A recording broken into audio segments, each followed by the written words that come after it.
আপনার বয়স এখন কত? 25, 35 নাকি 45?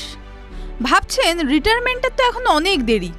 কিন্তু মনে রাখবেন, মুদ্রাস্ফীতির বাজারে আপনার আজকের সঞ্চয় আগামীর জন্য যথেষ্ট নাও হতে পারে। বিশেষজ্ঞরা বলছেন সসম্মানে অবসরের জন্য অন্তত 3 কোটি টাকার একটা তহবিল থাকা জরুরি।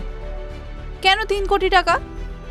এই পরিমাণ টাকা থাকলে মাসে অন্তত 75,000 টাকা থেকে 1 লক্ষ টাকা আয় করা সম্ভব, যা দিয়ে আজ থেকে 15 বছর বা 30 বছর পরও আপনার দৈনন্দিন খরচ এবং চিকিৎসার খরচ সবই সামলাতে পারবেন।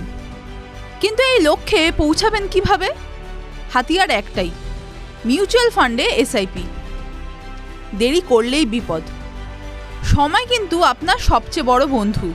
ফলে আপনি যত দ্রুত জমানো শুরু করবেন, পকেটে চাপ তত কম পড়বে। হিসাব বলছে নিফটি 50 বা সেন্সেক্সের মতো সূচক গড়ে 12% আশেপাশেই রিটার্ন দেয়।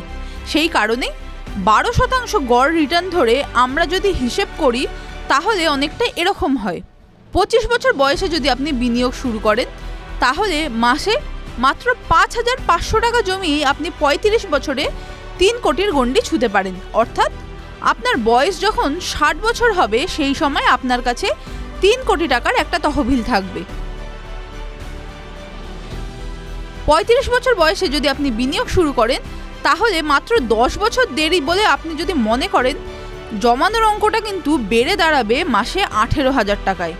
যদি 45 বছর বয়সে এসে মনে করেন যে একটা অবসরকালীন ফান্ড প্রয়োজন, তাহলে আপনাকে প্রতি মাসে জমাতে হবে অনেকটা বেশি টাকা। মাসে প্রায় 63,000 টাকা করে জমাতে হবে আপনাকে। কি করবেন আপনি? আর্থিক বিশেষজ্ঞরা বলছেন ছোট অঙ্ক দিয়েই শুরু করুন, কিন্তু তা হতে হবে নিয়মিত। মিউচুয়াল ফান্ডে শৃঙ্খলা এবং সময়, এই দুইয়ের ম্যাজিকই আপনাকে কোটিপতি বানাতে পারে। অবসরের পরিকল্পনা কিন্তু কোনো বিলাসিতা নয়, বরং প্রয়োজন।